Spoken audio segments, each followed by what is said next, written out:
వేజండ్లపురములోని శ్రీ విశ్వమాత ఆదిపరాశక్తి పీఠాధీశులు భగవాన్ శ్రీ శ్రీ శ్రీ వెంకట కాళీకృష్ణ గురుమహారాజు గారు మహత్తరంగా రచించగా శ్రీ గురు ప్రబోధ పద్యరత్నాకరం గ్రంథంలోని 453 పద్యాలలోని 223 పద్యరత్నాలలోని లోకరీతిని తెలియజేస్తున్న 1వ భాగము 1 నుండి 7 పద్యరత్నాలను కూర్పు చేసి ప్రవచిస్తున్నది భగవాన్ శ్రీ శ్రీ శ్రీ వెంకట కాళీకృష్ణ గురుమహారాజు వారి దాసుడు వ్యాఖ్యాన వాచస్పతి బ్రహ్మశ్రీ ప్రభాకర స్వామి, హైదరాబాద్. లగన్న సద్భాషణము విన్న దోషజాలమెల్ల తొలగిపోవు, సాధుజనులగన్న సద్భాషణము విన్న దోషజాలమెల్ల తొలగిపోవు, సాధు సేవనము సద్గతిను సగురా, సాధు సేవనము సద్గతిను సగురా, కాళికాంబతనయ కనుము కృష్ణ. మంచి వాళ్ళని దర్శించటం వల్ల, వారి మాటలు వినటం వల్ల సమస్త దోషాలు హరించిపోతాయి. మంచివారిని సేవించటం వల్ల మంచి జీవితం ప్రాప్తిస్తుంది. సాధుజనులు అంటే కేవలం సన్యాసులు కాదు, అంటే అన్నింటినీ వదిలి కాషాయ వస్త్రాలు ధరించి చేతిలో భిక్షాపాత్రను పట్టి మెడలో రుద్రాక్షలు వేసి బవిరిగడ్డాలు చింపిరి జుట్టు పెంచుకొని గుంపులుగా గాని ఒంటరిగా గాని తిరుగుతూ మేము సాధువులం అని చెప్పేవాళ్ళు సాధుజనులు కాదు. అసలు సాధుజనులంటే అన్ని బంధాలను విడిచి, కోరికలను త్యజించి, సంసారంలోని సారాన్ని గ్రహించి శేష జీవితాన్ని భగవత్ సేవలో గడిపే సాత్వికమైన మనఃప్రవృత్తి కలిగిన వాళ్ళు. సంసారం అంటే కలిసి ఉండటం, అందరితో కలిసి ఉండటం. షడ్రుచుల సారమే సంసారం. సర్వజనుల నాడిని అంటే తత్వాలను తెలుసుకొని అన్ని వేళల్లోనూ అన్ని సందర్భాల్లోనూ సౌమ్యంగా, శాంతంగా, చిరునవ్వుతో ప్రశాంతంగా కనిపిస్తూ గొప్ప సహనంతో చరించేవాళ్లు సాధుజనులు అని చెప్పుకోవచ్చు. ఎప్పుడూ సత్యవాక్యాలనే పలుకుతూ, మంచివారితో చెలిమి కోరుకుంటూ, సన్మార్గంలో సత్ప్రవర్తనతో నడుస్తూ అందరికీ మేలు కలిగించే పనులు చేస్తూ ఉంటారు. ఆనందమయమైన జీవితాన్ని సాగిస్తూ ఇతరులు కూడా ఆనందంగా ఉండాలి అని కోరుకుంటారు. సాటి వారిని గౌరవిస్తూ మంచి బుద్ధిని పెంచుకుంటూ మానవుడే మాధవుడు అన్న భావాన్ని గుర్తెరిగి ఈ మానవుడు మాధవుడుగా కావటానికి ప్రయత్నిస్తూ ఉండేవారిని సాధుజనులు అని చెప్పుకోవచ్చు. సజ్జన దర్శనం, సాధుజనులతో మాట్లాడటం ఒక అదృష్టం. అటువంటి వారి విషయంలోనే సజ్జన దర్శనం పాపనాశనం, భాషణం దోష నివారణం, పాదసేవనం మోక్షకారకం అని ఒక మాట చెప్తారు. మంచివాళ్ల సాంగత్యంతో చెడ్డవాళ్లు కూడా మంచివాళ్లుగా మారే అవకాశం ఉంటుంది. మంచి మాటలు వింటుంటే వారికి కూడా మంచి ఆలోచనలే కలుగుతాయి. సమాజానికి మేలు చేసే భావం కలుగుతుంది. ఒకవేళ ఏవైనా దోషాలు ఉంటే అవన్నీ తొలగిపోతాయి. మంచివారిని సేవించటం మంచిది. అందువల్ల మంచి జీవితం ఏర్పడుతుంది. కష్టాలకు తావులేని రీతిలో మనుగడ సాగిపోతుంది. సుఖ సంతోషాలతో జీవితం హాయిగా సాగిపోవటమేగా ఎవరైనా కోరుకునేది. మేము హాయిగా ఉన్నామండి, సుఖంగా ఉన్నామండి, శాంతిగా ఉన్నామండి, పెద్దగా సమస్యలేమీ లేవండి. ఇది సామాన్య మానవ జీవితంలో మనం వినేటటువంటి మాటలు, వినాలి, కావాలి అనుకునే విషయాలు. అందువల్ల మంచివారిని సేవించాలి, సత్పురుషుల్ని సేవించాలి అని గురుదేవులైన భగవాన్ శ్రీ శ్రీ శ్రీ వెంకట కాళీకృష్ణుల వారు పై పద్యంలో తెలియచేశారు. వచ్చిపోవుచుండె వత్సరముల వెన్నో సత్యమెరుగకుండ సాగె జనులు. వచ్చిపోవుచుండె వత్సరములు అవెన్నో సత్యమెరుగకుండ సాగె జనులు. చచ్చి పుట్టుచుందురు సత్యమునెరుగక. చచ్చి పుట్టుచుందురు సత్యమునెరుగక. కాళికాంబతనయ కనుము కృష్ణ, కనుము కృష్ణ. కాలం నీటి ప్రవాహం లాంటిది. ఎప్పుడూ ముందుకు పరుగులు తీస్తూనే ఉంటుంది. ఆగి వెనక్కు తిరగటం అనేది ఉండదు. కాల ప్రవాహంతో పాటు లోకంలోని సకల జీవరాశులు కదిలిపోతూ ఉంటాయి. కాలం రోజులు, వారాలు, నెలలు, సంవత్సరాలుగా మార్పులు చూపిస్తూ వెళుతుంది.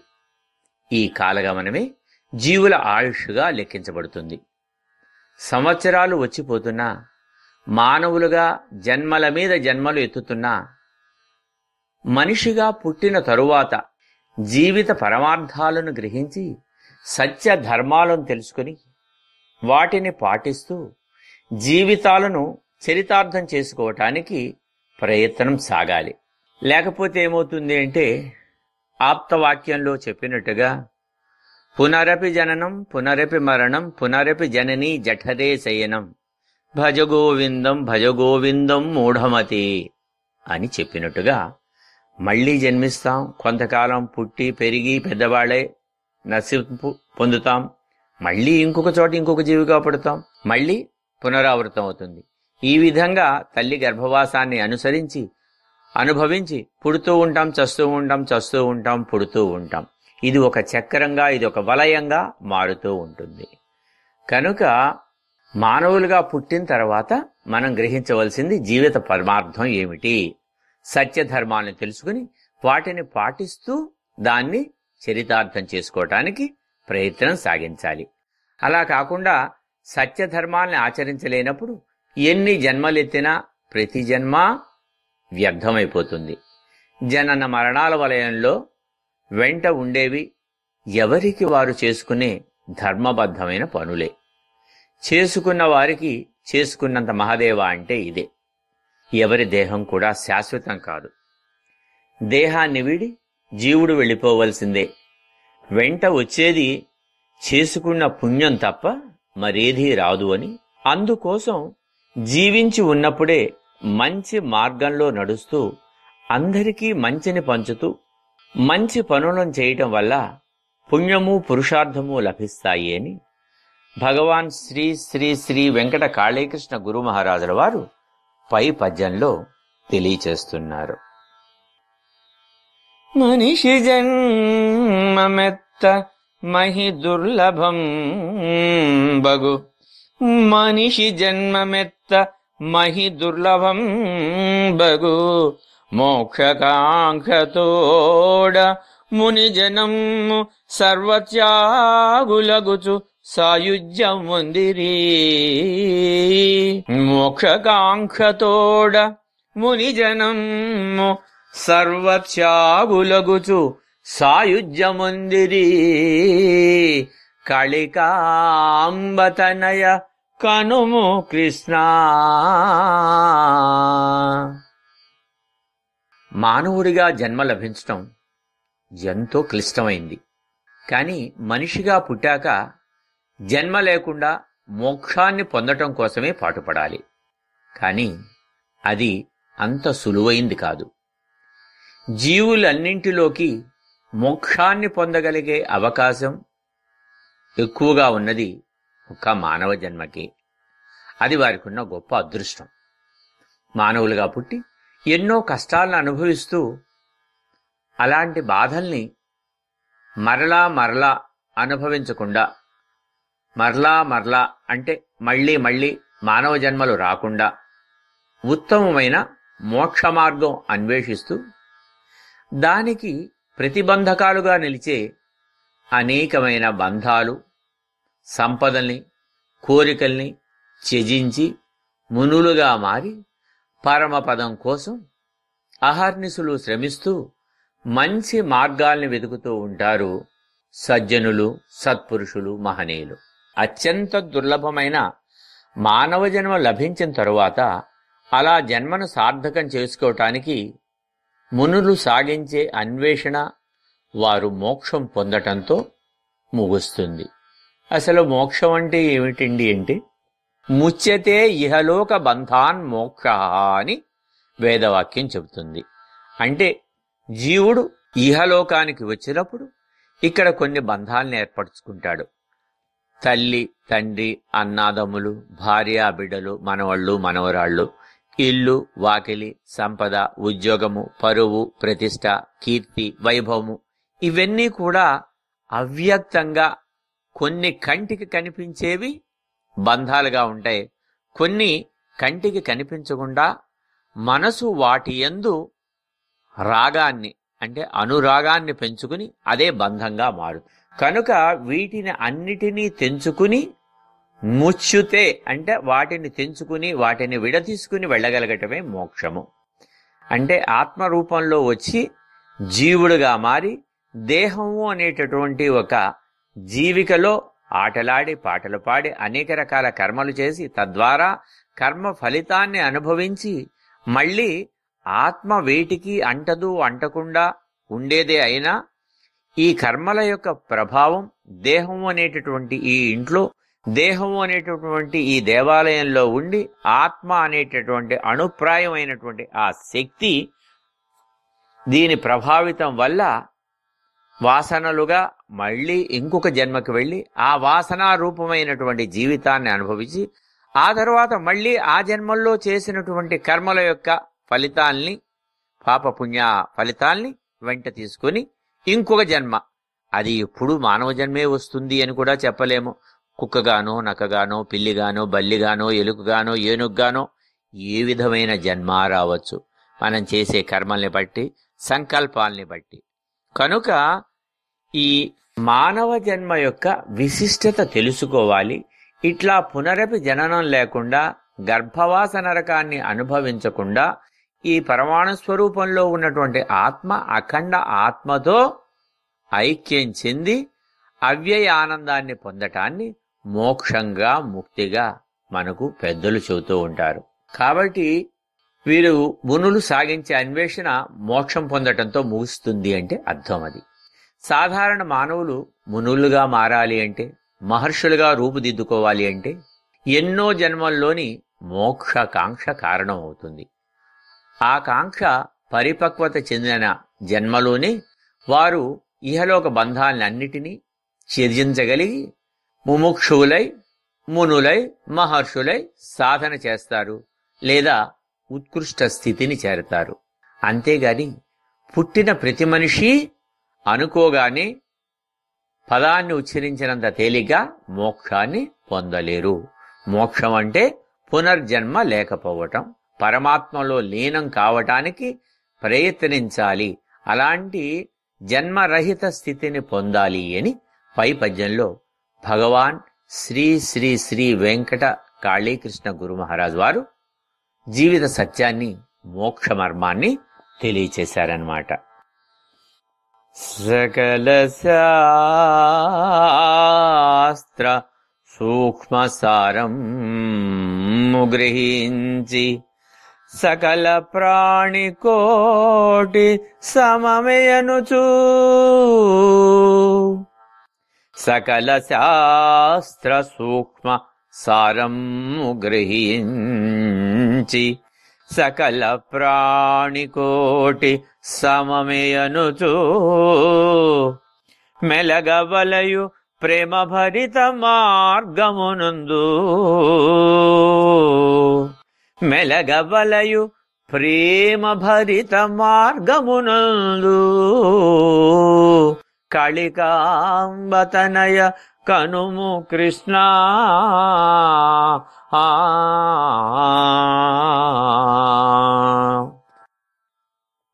లోకంలోని సమస్త శాస్త్రాల్లో నిగూఢంగా ఉన్న సారం ఒక్కటే అని మనం తెలుసుకోవాలి. భూమి మీద మానవులు ఉద్భవించినప్పుడే, పుట్టినప్పుడే ఆచరించవలసిన నియమావళి కూడా అనేక గ్రంథాలు, శాస్త్రాల రూపంలో వెలుగులోకి వచ్చాయి. ఒక్కో మతానికి ఒక్కో విధమైన నియమ నిబంధనలు ప్రాచుర్యంలోకి వచ్చాయి. ఎన్ని విధాలైన శాస్త్రాలు, గ్రంథాలు ఉన్నా ఇవన్నీ మానవులు బాహ్యంగా తరచి చూసి అందలి అసలు సారాన్ని గ్రహించి తెలుసుకోగలిగితే అన్నిటి మూలమర్మం, మూలతత్వం, మూల సారం ఒకటే అని బోధపడుతుంది. అదే ప్రేమ, దయ, జ్ఞానము, జాలి. అర్థం చేసుకోగల జ్ఞానవంతులకి ఏ గ్రంథంలో అయినా అంతర్లీనంగా కనిపించే భావం ప్రేమను పంచు, దయను కురిపించు, మానవుడిగా జీవించు, మహత్తత్వాన్ని చేరేందుకు ప్రయత్నించు అని మాత్రమే. అదేవిధంగా లోకంలోని సకల ప్రాణికోటి అంటే భూమి మీద నివసించే మనుషులు, జంతువులు, మిగిలిన జీవరాశులు, ఆకాశంలో విహరించే అనేక రకాలైన పక్షులు, జలచరాలు మొదలైన అన్నిటి ప్రాణశక్తి, వాటిలో ప్రవహించే జీవరసాలన్నీ ఒకే విధంగా ఉంటాయి. అన్నీ ఆనందంగా గంతులు వేయగలవు, విషాదాన్ని వెల్లడించగలవు. అంటే భౌతికమైన రూపం మారొచ్చు, కానీ ఆ భౌతిక రూపాన్ని నడిపించగలిగిన దివ్య శక్తి, చిత్శక్తి, అదే పరాశక్తి, అదే ఆదిశక్తి. పరబ్రహ్మ, పరాశక్తుల అనుసంధానంగా ఒకరి సంకల్పానికి అనుగుణ్యంగా తనలోని శక్తి వ్యక్తమై ఆ శక్తి తదనుగుణ్యంగా ఈ సృష్టి వైచిత్ర్యాన్ని నడిపిస్తూ ఉంటుంది. కనుక కాకిగా, లేకపోతే ఈదే చేపగా, నడిచే మనిషిగా, పాలిచ్చే గోవుగా, పరుగులు పెట్టే కుక్కగా, ఇన్ని రకాలు భౌతికమైనటువంటి రూపాలు ఎన్ని మారినా వాటిలో ఉన్నటువంటి ఆ చిత్శక్తి, పరాశక్తి ఒక్కటే. అదే ఇందులో చెప్పినటువంటి ప్రాణశక్తి లేదు, ప్రవహించే జీవన చైతన్యం, జీవరసం కంటే కూడా ఇది జీవన చైతన్యం ఒక్కటే. కనుకనే ఇవన్నీ ఆనందంగానూ ఉండగలవు, విషాదాన్ని వెల్లడించగలవు. సృష్టికర్త సమస్త ప్రాణుల్ని సమదృష్టితో సృష్టి చేస్తాడు. అదే భావన జనులలో కూడా ఉండాలి, పెంపొందాలి అని పెద్దలు చెప్తారు. ఎందుకంటే ఈ వైవిధ్యభరితమైనటువంటి ప్రపంచమే దివ్యమైన ఆనందాన్ని పరమాత్మకి ఇస్తుంది. కనుక తన ఆనందం కోసం బహుశ్యాయాం ప్రజాయేతి, నేను అనేక రూపాలు తాలుస్తాను, అనేక ఆకృతుల్ని పొందుతాను. పొందిన తర్వాత ఆ రూపాలకి, ఆ ఆకారాలకి అనుగుణ్యమైనటువంటి నడవడి, భాష, శైలి, ఆహారము ఇలాంటివన్నీ కూడా ఏర్పడి ఉంటాయి. కనుక ఈ వైవిధ్యంగా పరమాత్మ సృష్టి చేసి ఈ వైవిధ్యంలో తనదైన ఆనందాన్ని పొందుతూ ఉంటారు. అలాగే ఆ జీవన రంగంలో ఉత్కృష్ట పాత్రని పోషించేటటువంటి మానవుడు ఈ సకల చరాచర జీవులన్నిటిలోకి ఉత్తముడిగా పరిగణించబడుతున్నాడు. కనుక ఆ ఉత్తమత్వం, ఉత్తమోత్తమానికి దారితీసే విధంగా మనం ఉండాలి. కనుక అందరినీ పరమాత్మ భావనతో చూడాలి, ఈ భావన ప్రతి వారిలో ఉండాలి అని శాస్త్రాలు చెప్పే సూక్ష్మ సారాంశం. ప్రేమ మార్గాన్ని ప్రసరింపచేయాలి, ప్రేమామృతాన్ని కురిపించాలి, మృదువైన మాటలో ప్రేమని ప్రదర్శించాలి, అన్ని ప్రాణుల పట్ల అనురాగాన్ని ప్రదర్శిస్తూ ఆప్యాయతలను కురిపిస్తూ దయ, ప్రేమలను పెంచుకోవాలి అని, అదే గురుతత్వము అని భగవాన్ శ్రీ శ్రీ శ్రీ వెంకట కాళీకృష్ణ గురు మహారాజ్ తెలియచేస్తున్నారు. వయసు మీరినంత ఫలమేమి కల్గును, జ్ఞానధనమే జగతి సరిగా నిల్చు. వయసు మీరినంత ఫలమేమి కలుగును, జ్ఞానధనమే జగతి సరిగా నిలుచు.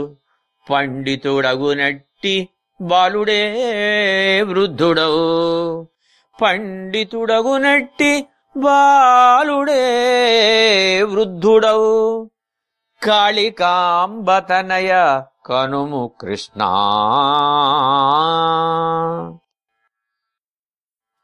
వయసు మీద పడినంత మాత్రాన, అంటే వయసు మీరినంత మాత్రాన ఎలాంటి ప్రయోజనం ఉండదు. చెట్టు పెరిగి పెద్దదై వృక్షంగా మారితే దానిలో చేవ పెరిగి అద్భుతమైన కలపగా అయినా ఉపయోగపడుతుంది. ఎంత వయసు పెరిగితే అంత చేవగా తయారవుతుంది వృక్షం. అది చెట్టు యొక్క సహజ లక్షణం, ప్రకృతి ధర్మం. అలాగే పుట్ట పెరిగితే కొన్ని జీవులకు ఆవాసంగా ఉపయోగపడుతుంది. కానీ మానవుల వయసు పెరిగినంత మాత్రాన వారి ఆలోచన విధానంలో, వారి ఆచరణలో మార్పు రానంత వరకు వయోపెద్దరికం వల్ల ఉపయోగం ఉండదు. వయసులో పెద్దవారు అనే మాట వస్తుందే కానీ జ్ఞానంలో, బుద్ధిలో, ఆచరణలో, ఆలోచనలో పెద్దవాళ్ళు అనే గుర్తింపు రాదు. కనుక అలాంటి గుర్తింపు రాని వయోపెద్దరికం కేవలం చెప్పుకోవటానికి మాత్రమే పనికొస్తుంది.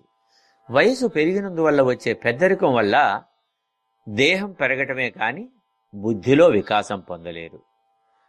అంతేకాకుండా ఆ వయస్సు పెరుగుదల, దానితో పాటు శరీరంలో దృఢత్వము పెరుగుదల కొంతకాలం వరకు, కొంత వయసు వరకు మాత్రమే జరుగుతుంది.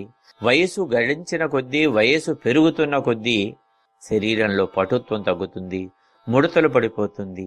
ఆ ముఖంలో ఉండేటటువంటి ఆకర్షణ, తేజస్సు అన్నీ కూడా పోతాయి.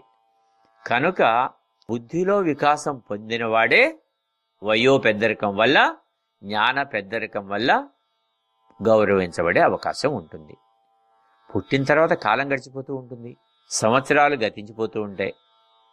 ఎన్ని సంవత్సరాలు గడిచినా ఆలోచనలో అసలు మార్పు రాదు. కొంతమందికి జ్ఞానాన్ని సంపాదించాలనే ప్రయత్నమే చేయరు.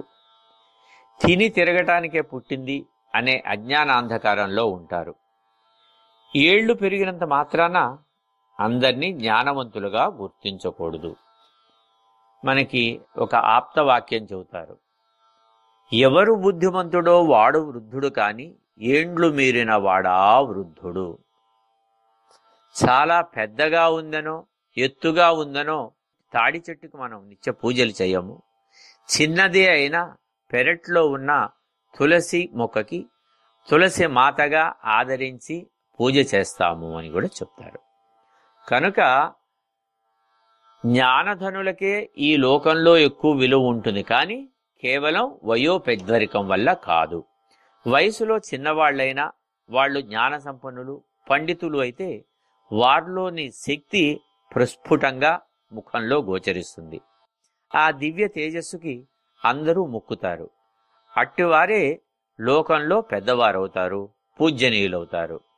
వృద్ధత్వం జ్ఞానాన్ని బట్టి వస్తుంది కానీ కాలచక్రంలో పెరుగుతున్న వయసును బట్టి కాదని, జ్ఞానం పాండిత్యం కల బాలుడే తమ పటిమతో అందరినీ ఆకట్టుకుంటాడు. కనుక బాలుడైనా వృద్ధుడుగా, అంటే పెద్దగా, పూజనీయుడుగా గుర్తింపబడతారు. కనుక పాండిత్య బలాన్ని, జ్ఞాన బలాన్ని, బుద్ధి బలాన్ని, ఆలోచనా బలాన్ని, వీటన్నిటినీ మించి సత్ప్రవర్తనతో కూడిన ఆచరణా బలాన్ని పెంచుకోవాలి అంటూ భగవాన్ శ్రీ శ్రీ శ్రీ వెంకట కాళీకృష్ణ గురు మహారాజు వారు ఈ పద్యంలో తెలియచేస్తున్నారు. ద్వేషములను పెంచ దేహము చెడిపోవు, ద్వేషములను త్రుంచ వెలుగుతనువు. ద్వేషములను పెంచ దేహము చెడిపోవు, ద్వేషములను త్రుంచ వెలుగుతనువు. సజ్జనాళియుండు సద్భావనలతోడ, సజ్జనాళియుండు సద్భావనలతోడ, కాళికాంబతనయ కనుము కృష్ణ. కాళికాంబతనయ కనుము కృష్ణ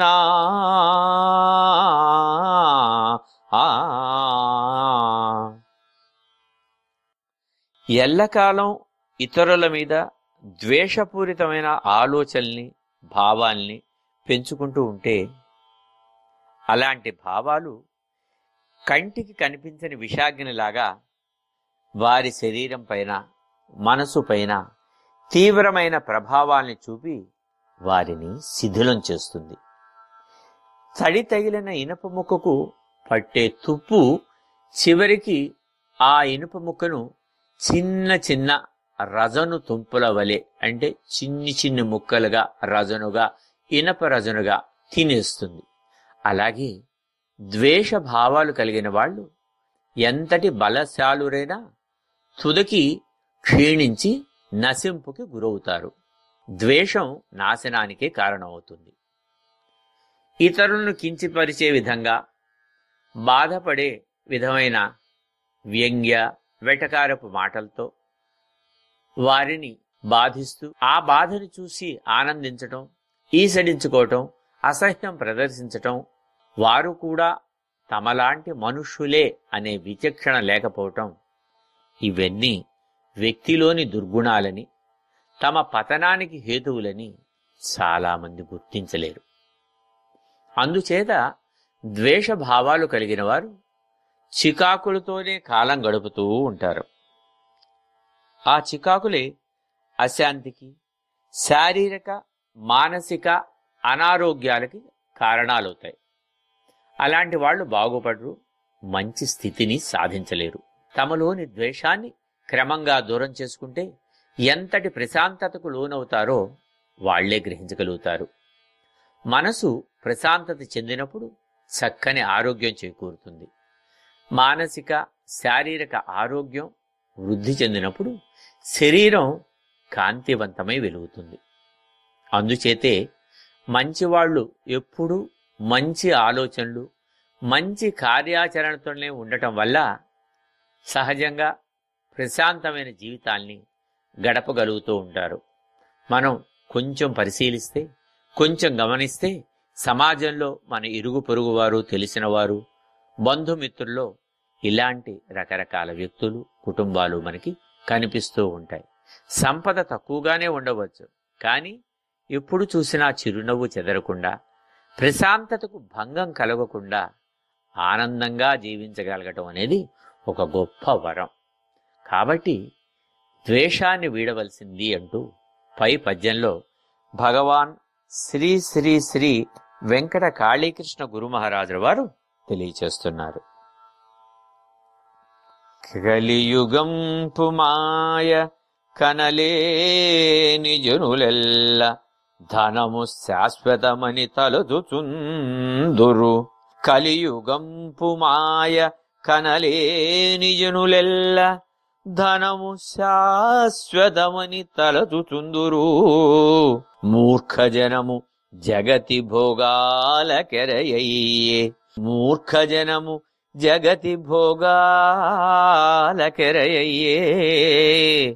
కాళికాంబతనయ కనుము కృష్ణ,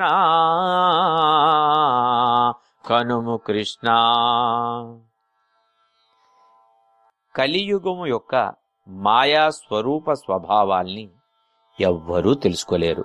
కలి ప్రభావం చేత కల్పించబడే భ్రమలన్నీ నిజమైనవని, శాశ్వతమైనవని అనుకుంటూ ప్రజలు లోకంలో శాశ్వతమైన ధనమేనని, అది ఉంటే తమకు తిరిగే ఉండదని తలుస్తూ ధనమూలంగా ప్రేరేపితమై జనించే అనేక విధాలైన భోగాలకు గురి అవుతున్నారు. భోగాలను అనుభవిస్తూ అందువల్ల సమాజంలో అంతులేని గౌరవం లభిస్తుంది అని సంతోషపడుతున్నారు. వాస్తవానికి కలియుగం అనేక కల్మషాలకు, కలహాలకు, మాయాలకు, మోసాలకు నిలయమైంది. ఎప్పుడు ఏమి జరుగుతుందో ఎవ్వరూ ఊహించలేరు. నేడు రాజుగా చెలామణి అయినవారు అవుతున్నవారు రేపు నిరుపేద కావచ్చు.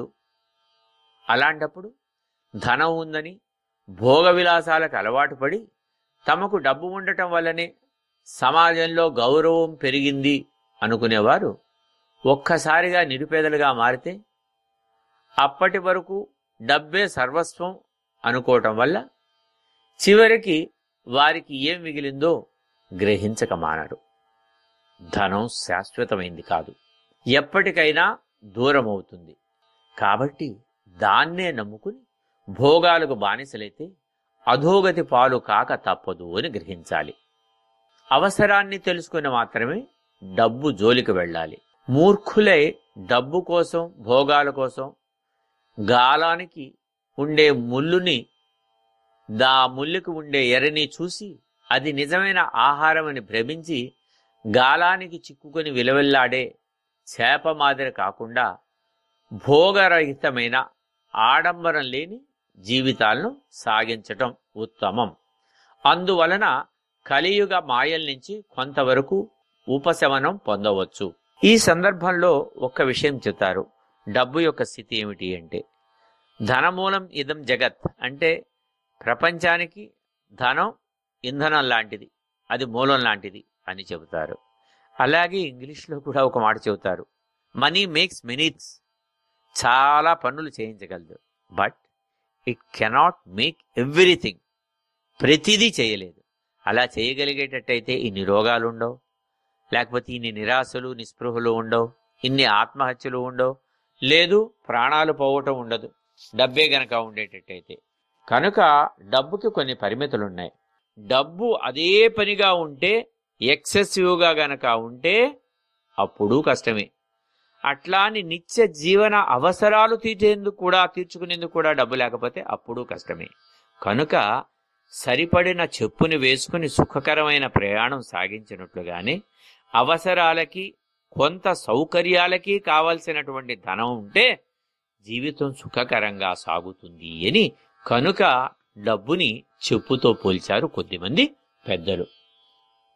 ఈ విధంగా భోగరహితమైన ఆడంబరం లేని జీవితాల్ని సాగించడం ఉత్తమం అంటూ, అప్పుడే కలిమాయల నుంచి మనం కొంత ఉపశమనాన్ని పొందుతాము అంటూ భగవాన్ శ్రీ శ్రీ శ్రీ వెంకట కాళీకృష్ణ గురు మహారాజులు పై పద్యంలో తెలియచేస్తున్నారు.